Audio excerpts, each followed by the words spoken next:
Hello, everyone. Welcome to my AFL Fantasy Round 12 review. Hopefully, your first week of the bye rounds has gone well. We're going to unpack what the bye rounds have looked like for my team and what it's meant for the team moving forward. So, let's get straight into the review side of things. And this was not a bad week for us. We know that the overall rank is dreadful. We started off really poorly.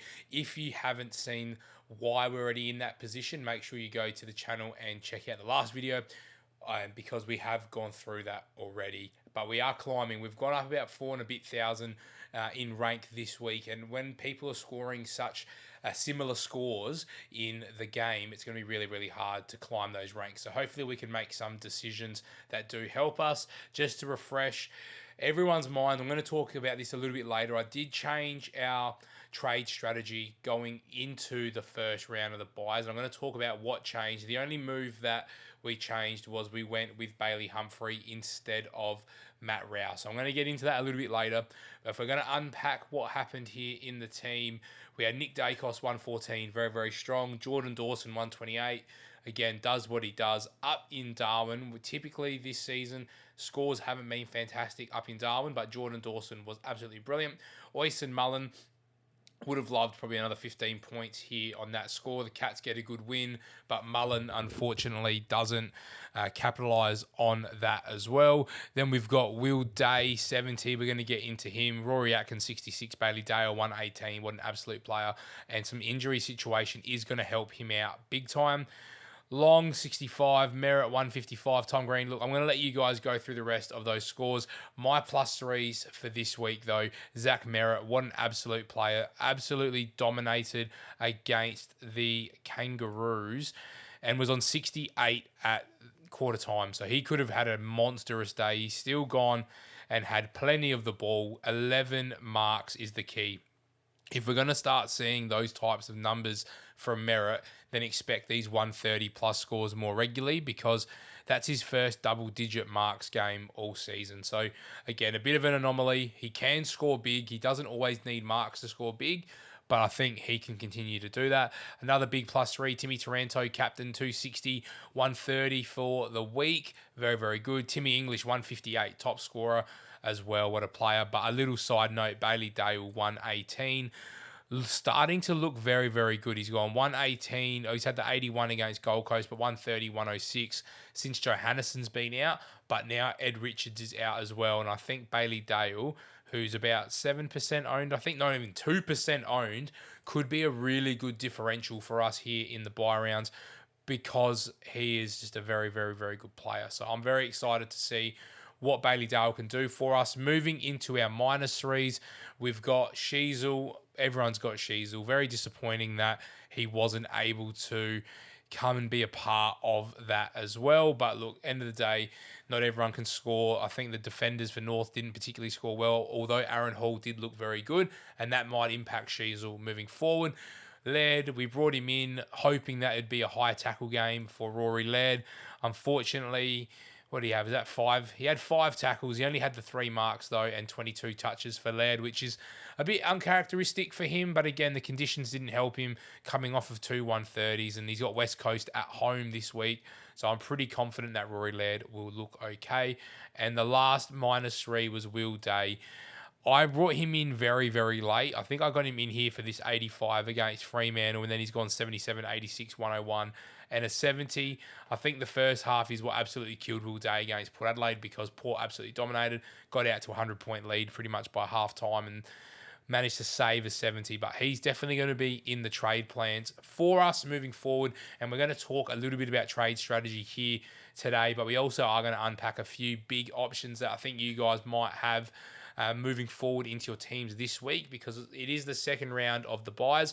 Remember, you're probably going to have the majority of your team available this week unless you've got lots of Suns and Cats players, but only the top 18 scores will come along for your score. So keeping that in mind, I was going to go through the trade plans that we had. We did end up going with Bailey Humphrey. I just felt that the cash generation and the ability for him to score was going to be really, really valuable, but also the mid forward and then not losing a premium this week. So that was the difference with going Bailey Humphrey over Matt Rao, and that only cost me 5 points. But I also banked 40 odd grand, 42 grand there. I think we got from Bailey Humphrey. I think is that from the week before, or was that what he got this week? I'm not particularly. Yeah, he went up 42k this week, and we just needed Bailey Humphrey. He does give us a lot of flexibility. Mullen, again, if he can just keep playing through the buys, and he's done his job. And Rory Laird isn't going to be too much of a problem. So some big issues or some big decisions that you guys might be making this week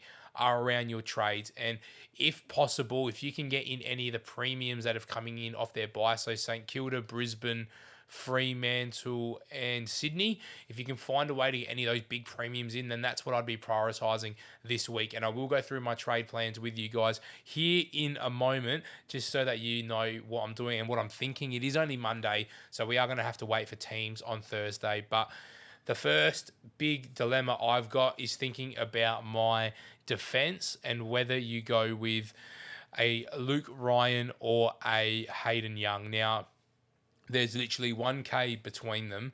They're both very, very good players, and you could take your pick. I'm making this decision this week. I really need to fix up my defence. You're going to look at my team in a second and go, Paulie, you're going to have to fix up your midfield as well. But my defence pretty much is done, and I will explain what my defence looks like in a minute. But it depends on what you want. Ryan's going to be more of that sort of mark accumulator type, where Hayden Young does a very similar job. He's more the rebounding halfback. So do you take the intercept marker and the kick-ins, or do you take the rebounding halfback? Look, I think they're going to score pretty similar throughout the rest of the season. I'm probably leaning towards Luke Ryan. I think he has a lower ceiling but a higher floor, where I think Hayden Young has a lower floor and a higher ceiling. So I'm going to take the safe play in Luke Ryan. But you let me know in the comments which way you'd go out of Hayden Young or Luke Ryan. I also have Young in draft, so I kind of don't want to own him in both. Then there's from Sydney, there's probably two midfielders that if you can't get up to the two big dogs in Brayshaw and Sarong, look, if you can get them, they're option 1A and 1B for me this week, but they are going to cost you over 900 grand. The option two for me is between Warner and Lachie Neale. I think if you can get yourself up to a Neale or Warner, then you've done probably well enough there. I think they're going to be very, very serviceable midfielders that you can use in your teams, especially through the buys, but even coming out of the buy, I don't think you'd be too disappointed if you had Chad Warner or Lachie Neale sitting in your team. So definitely ones to consider. If you can get two rookies down, if you can get a Chincotta and someone else down to get one of your other mids up to someone like a Lachie Neale, I don't think you'd say no to that at the start of the buys. Pardon me. And then the big ones, as I've just said, are Brayshaw and Sarong. I think if you can get up to them, and if you can just get to Brayshaw, I think that's what you want. I think for the sake of 60k, you take Andy Brayshaw because he is going to be locked away. I really want to try and have Andy Brayshaw in my team come the end of the buys, but I do have a lot of guys that are scratching on that 900k mark at the moment, and I really am starting to struggle for depth. So there's probably three other names I want to talk about quickly. The first one is Elliot Yeo. I would love to see one more good game here from Elliot Yeo against the Crows. I think this could have potential for him to score well. I think the ball's going to be definitely in that West Coast defence quite a lot. Although there's lots of injuries to West Coast this week because they have lost a few players from the game against Collingwood, doesn't mean Elliot Yeo could go in the midfield. And as a 570 odd K defender, could be a very, very good option. Would I jump on him this week though?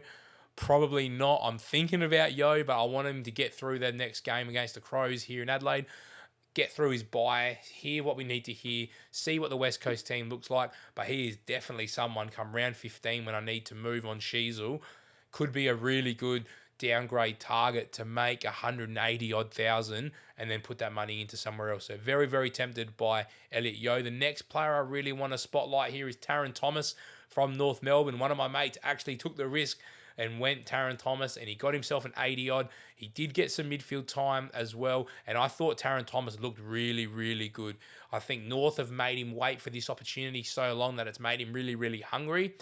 Then they go and lose Greenwood and Jai Simpkin as well, albeit it might be 1 or 2 weeks for both of those guys. But in a short-term buy-round pickup, Taron Thomas looks like he could be in that midfield. LDU's come in and out of the side all year. I don't think if they're going to rush him in before their bye. Taron Thomas could be a great play as that mid forward option to get through rounds 13 and 14 and then move him on in round 15. I'm definitely considering him. And the last player that I've got here is Nat Fife. This could be a move that makes or breaks your season. If you have the cojones to take on Nat Fife and play him in your forward line, you could see some really good returns. He pre-buy was playing some solid midfield time, and I think he had 20 touches but 16 handballs. That's obviously going to impact his score quite a bit. I think if we can see his time really increase in the midfield, then we're going to be very, very solid. With a 440k two-time Brownlow medalist, would make it very, very hard to not go after him. So I'm going to show you what my team looks like now after my Monday night trade. So we're going Dacos, Dawson, Ryan, Day, Sheasel, Dale. Very, very strong. Very, very happy with that defense going into this week. Then we've kept Ashcroft. We've got Laird, Merrett, Matty Johnson comes off his bye, Tom Green.